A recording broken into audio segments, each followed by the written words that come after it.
Welcome.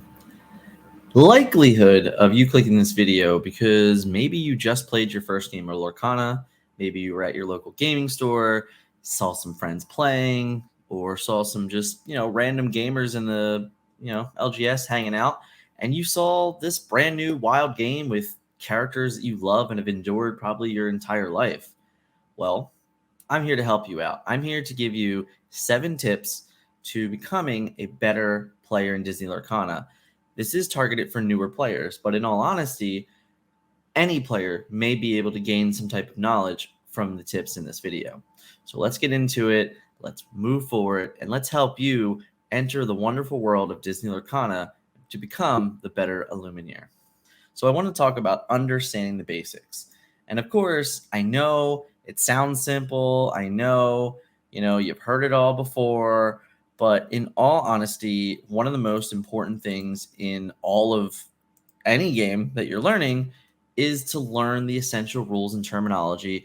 Mechanics serve as a solid foundation for your gameplay. I know it sounds simple, and many are turning their heads, but truly the best way to start is with the rules. Understanding how questing works and the difference from it and challenging is a big part of Lorcana. The difference between songs and actions as well. Even just grasping the limitations of what can be done on a player's turn is all very important to becoming a better Lorcana player. Now, I say these things because it is really true. The rules of this game are a bit intricate. They're a bit different. The way that you win the game is quite different from many other games you may have played in the past. The way the challenging system works may even be quite different from games that you've played in the past. So there's a lot of things in the rules that you want to make sure are clarified. So when you do begin playing the game, you understand fully the best ways to interact with opponents, interact on things on your own turn, and make sure that you're not breaking any rules on accident and really just getting the best experience from the door and the get-go. This way, as you move forward in your Disney Lorcana experiences in life, then you will start off on the right foot. So let's get into tip number 2. So our second tip for new players is learning the cards and decks. The first chapter, currently, as of date of recording right now, has 96 cards in it. By the time you're watching this video, there's a good likely chance that we have the entire chapter 1, and all of this will be filled. The more important things to note here are healthy metagame. 204 cards is a lot of cards to remember all the time. Understanding the uniqueness of each ink, understanding your own cards, and anticipating opponents' threats. Now, what I would like to say is that there's a great quote out there from Sun Tzu, and it's every battle is won before it's fought. And what that means is with the most planning, the most, strategizing and all of those things like that, you will always be able to at least give yourself the best opportunity to win a game. And that's what's really important here, is that when you're playing Disney Lorcana, the obvious goal is to win the game. So the more you understand about the cards in your deck, the more you understand about the potential cards in your opponent's deck, about the intricacies of the inks and all of these things, all of those planning that goes into, crafting decks, playing matches, making correct decisions within the matches, all starts from understanding all of the cards in the game to the best of your ability. Having this ability to identify what your opponent may be doing in a given turn or a given game earlier could help you plan to make better choices along the way of your own gameplay. So with that, let's get into our next tip. So our tip number 3 is mulligans. Now, this is a really important one. You want to be one jump ahead, of course, within your mulligans. So one of the best mulligan rules in the history of trading card games is Disney Lorcana. It's absolutely phenomenal. You have the ability to take an opening hand, sift cards from that hand to the bottom of your deck, draw brand new cards, and then shuffle. That's a large gap. The ability to see 14 cards off the top of your deck, or obviously less, to craft your best hands is a really, really kind mulligan system. So this comes with learning your best hands. As you're getting into the game, you're playing a lot of games with your deck, you need to understand what your best opening hands are. You need to understand how good certain cards are in certain matchups, so you know how to sift for those cards. Of course, you just want to give yourself the best odds to execute your game plan. And that is just really the biggest parts here is that, in the end, Disney Lorcana has given us one of the best mulligan rules in the history of trading card games. So once you have learned the ins and outs of the decks you're playing, it's imperative to learn the best opening hands. Once you know what your deck needs to do in a given matchup or on the play or the draw to perform the best ability you can, utilize the mulligan to give yourself the best odds to execute your game plan. Of course, again, this is such a kind rule for us as gamers, as new trading card game players. If you've never played a game before ever, mulligans are, they're great. They're not even in every game. The last game that I participated in didn't even have a mulligan feature. So coming into a game that does, it's a big step forward because it really does add another layer of strategizing, to go along with understanding your cards and the decks you're playing against, because mulligans will give you your best hands in matchups that you need it. It will also give you a specific role to play, whether you're on the play or the draw. So all of these things are going to come into mind as you're getting in and learning the intricacies of Disney Lorcana. Utilizing the mulligan will truly take you a long way within Disney Lorcana. Let's get into number 4, organization. Now, what do I mean by that? Sloppy board state is just the beginner's worst nightmare. Creates less confusion, and you try your best to keep your playing field clean and neat. Now, when you're playing a game of Lorcana, many things can be in play, and if you are sloppy, you may lose out on important triggers or forget to do certain things in a given turn. You can also cause annoying confusion for your opponent if your board state looks cluttered. One thing I enjoyed about digital games is that it prevents many things like this from happening because it organizes everything for the players. So with that in mind, try your best to keep your playing field clean and neat. Thankfully, Lorcana has it in the game rules where cards must be played in the inkwell, specifically stating that they must be at the bottom of your game area. But it goes further than that as well, keeping your items in one spot to acknowledge they're not characters, having a more clear spot for freshly played characters to not confuse them with being able to quest or challenge the turn they come into play. The way you play the game can vastly be improved by your own organization for both you and your opponent with the clear and concise play area. Now, with all that in mind, again, you have to realize that this game has the potential to have very large board states. Because you can't directly attack characters that are untapped, it could have, these ramifications where each player may have 5 or 6 characters on each side of the field. You include 5 or 6 inks in the inkwell, and then maybe there's an item or two. So all of these things can be on the board, and it can get very confusing very fast. So having a clear and concise board state for you and your opponent will just make gameplay a lot more fluent, a lot more easy to, get through. So do your best to keep clean board states. Definitely a huge tip for any new player in the game learning. Let's get into tip number 5. So tip number 5 is practice and persistence. Maurice the inventor definitely does this all the time. But seriously, hone your skills through regular practice. Gain experience, learn from mistakes, continuously improve your gameplay, ask questions. And seriously, guys, I mean ask a lot of questions to your opponents, to your friends, to online communities, to this YouTube video, to the Discords, anything, Twitter, Facebook, wherever you engage with anything. Ask questions. If you don't know the answer, if there's a rules shaky question that you're not sure of, just ask them. I know people are always afraid to ask because they don't want to feel dumb or stupid. That's ridiculous.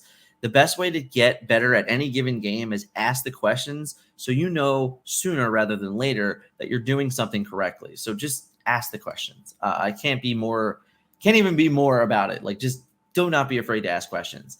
Try to get better with each game played, even if it's 1% at a time. So now, honing your skills through regular practice and never be disheartened by losses. It's important for that because that's how you best gain experience, and that's how you best learn from your mistakes and continually improve your gameplay. this is all really kind of this one motion of things, because honestly, it's really funny. Like, you do win, like you learn a lot more by losing, because when you're able to retrace your steps and figure out what happened, when you're able to discuss with your opponent potentially, don't be afraid early on to ask your opponent, like, hey, do you think I did anything wrong in that game? Because, it's not a guarantee, but it's potential that your opponent may have said, "Oh yeah, I felt like I was behind in a matchup, but then you made this decision and I was able to turn the tables," because that one mistake could have cost you a game. So being able to ask those questions is it's very important to bettering yourself as a player, and you can't do that unless you communicate. So definitely, do not be afraid to ask those questions, to take every opportunity to get better at the game. These are the best ways for you to do it. So let's get into tip number 6. Tip number 6 is keeping up with Lorcana. Now, of course, if you haven't seen it yet, there's a wonderful website by the name of lorcania.com. Their link will be in the description. But what this website is that it tracks, your decks, it tracks collection, it tracks, the community updates for content, and it does a lot of really wonderful things. And that's one way you can keep up with Lorcana. But of course, staying up to date with the socials is a big thing. Checking out lorcania.com, and what do I mean by some of these things, of course, is, staying up to date with the latest expansions, the set, if there's any rule changes, or even just like a comprehensive rules that are released. Staying up to date will also put you in a position to understand the developments and competitive nature of the game as well. This is likely to be a big game, and with that, there will be lots of resources and lots of representation all over it to be, followed if you want to. And that's important, is that the more information you take in, the better player you'll become. Now, Lorcana currently doesn't have this feature, but it is intending to add a feature that will have tournament results. So as the game launches, as we get OP kits going, as there's store tournaments, case events, anything like that, TF or the TCG Miami Con that's coming up, that will have a large scale tournament, so that will be covered on the website. A lot of these things will be tracked and be able to found, so you can kind of figure out what metagame might look like in different areas and how you can utilize the information to best make yourself a better player. So all of those things are really great. And of course, they're things that we want to be doing. Another great way to stay informed, of course, is to, if you're not yet, hit subscribe to our channel. Our channel will always be up to date with the metagame. We already have a series featuring called Meta Mondays, and Scott and I will be discussing various of different things on the podcast, which is another perfect reason to hit that subscribe button if you haven't already.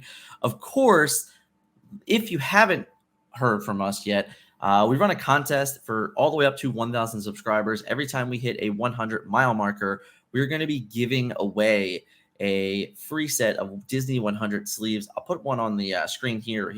Can't remember exactly where it's going to end up, but it'll be on the screen in case you don't know exactly what they are. But for us, the way to enter the contest is really simple. I need you to comment on here either your favorite tip from this video or a tip that you would give new players. Now, let's get into tip number 7. So tip number 7 is joining the community. Now, what does that exactly mean? Well, honestly, it's a bit of a be our guest situation, of course, but this crazy concept of community is embrace the Lorcana community, connect with your fellow players, and join the Discord. This is our Discord, of course. There is a community Discord with basically everyone in it. So there's also that. I'll also add that to the description below. But basically what I'm trying to say is embrace the vibrant trading card game community by participating in your local meetup tournaments at your local gaming stores, and anytime, anywhere you like socials, whether it's Facebook, whether it's Twitter, whether it's Discord, whether it's potentially Reddit. Connect with fellow players, discuss strategies, and share your experiences. As again, you can join our Discord. We have, a fairly growing Discord over the last couple of years through different games, but Lorcana is our new main focus, and this will definitely be a focus of the game in general. We have a very nice community of players that have experienced this far and wide, so definitely hit that link in the description if you'd like to become a member of the Forbidden Mountain community. The more tips and tricks. So, no matter your experience level, this is really important, guys. Let's really break this one down for a moment here. But no matter your experience level, our comprehensive videos will cater to beginners and provide valuable insights, even for intermediate players. And if you want even more tips and strategies, you can check out our Patreon for all we intend to do as we approach the game's launch and beyond. The link will be in the description. Get ready to take your trading card game skills to the next level with these expert tips. If you're looking for another beginner's video similar to this one, then please be sure to check out What Are Songs. Songs was a video we did a couple weeks back where it's breaking down the complete and utter differences between songs and actions. It's a very, very large difference. And it's really unique to the game in general of Disney Lorcana.